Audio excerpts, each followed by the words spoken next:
First up, stock of the day, hint. BHP. Big Australian out today. December quarter numbers. Full-year production remains unchanged after reporting a 5% jump in second quarter iron ore output, thanks to a ramped up production at its South Flank mine in WA. Metallurgical coal, nickel production lower, petroleum production up. Important given the proposed merger with Woodside, which is expected to be completed in the June quarter. Tomorrow's unification vote is also in focus. The company needs 75% support for that transaction to proceed. Management has argued a single listing will give it a simpler structure, making the organisation more cost effective. Carl, what did you think of the quarterly report on BHP and also its share price at the moment? Yeah, good afternoon, Koshi. Good morning if you're on the West Coast over here with me. And, the Big Australian is a big part of WA, isn't it? Yep. It's a big part of what we do over here. Look, a pretty good quarterly report. I don't think there are any major surprises in there. Great to see a pop in iron ore production. Copper a little bit down, but that's in line with what's happening in the broader copper sector, particularly with respect to South America. So, look, I think the underlying themes are probably more important than today's announcement. That is, firstly, of improving commodity prices. So we are seeing strong nickel prices in particular. We're seeing fairly strong copper prices, down a little bit over the last couple of nights, but otherwise the trend is still pretty good there.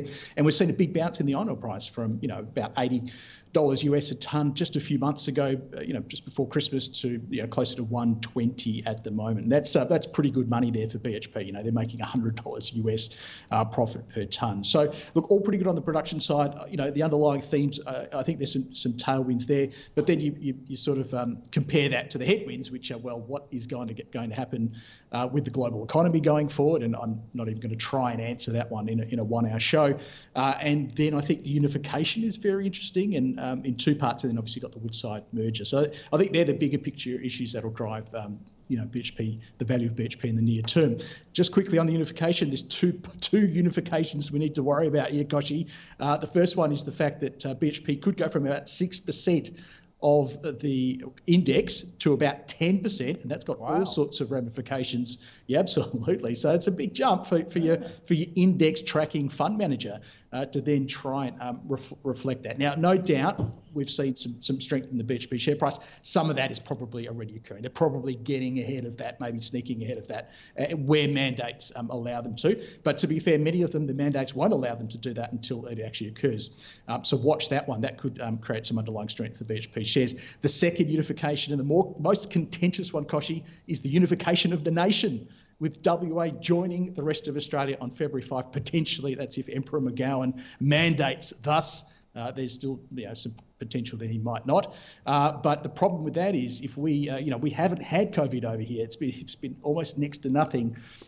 If all of you eastern coasters start to import COVID into the beautiful state of WA, that could create all sorts of problems for their workforce over here. So maybe that's the biggest unknown for BHP and the biggest driver of its share price in the near term. And again, 1 hour show, not going to try and answer that one. Blimey, you're blaming the Easterners for a BHP financial slump. God, yep. I thought you just blamed us for bikies and sort of drugs and now Omicron. Bottom line is, would you be buying BHP shares at this price? Oh yeah, look, I forgot about that.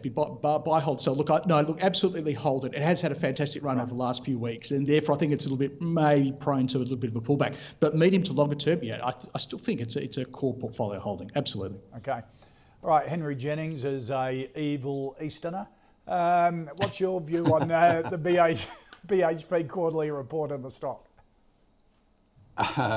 Well, Carl's covered most of what I was going to say, unfortunately, so he's stolen my thunder to some extent. I've liked BHP for some time, around $37.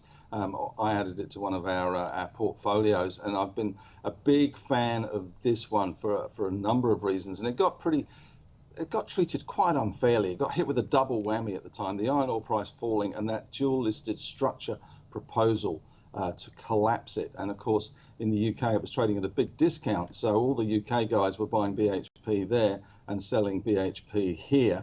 and taking advantage of that discount. And of course, when they go back to parity in terms of being the same, pari passu, you could swap one for the other, although it's a little complicated.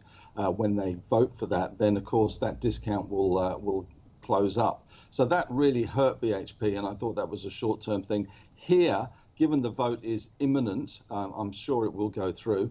What concerns me about BHP here, apart from the fact that it's run pretty hard, and I agree with Carl on the hold basis, and I also agree that it's a fundamental part of portfolios. It does stretch across a number of new age materials, including nickel, and with the diversification out of oil and gas and coal to some extent, that does help. But what worries me here, I guess, is the WA issue when that does open up. The fact that it has run quite hard as well. And the other thing I read today in Bloomberg, I do like to read Bloomberg because it gives you that international perspective, is that they have beefed up their M&A team in London and the US. Now, that does send a smidge of a shiver down my spine.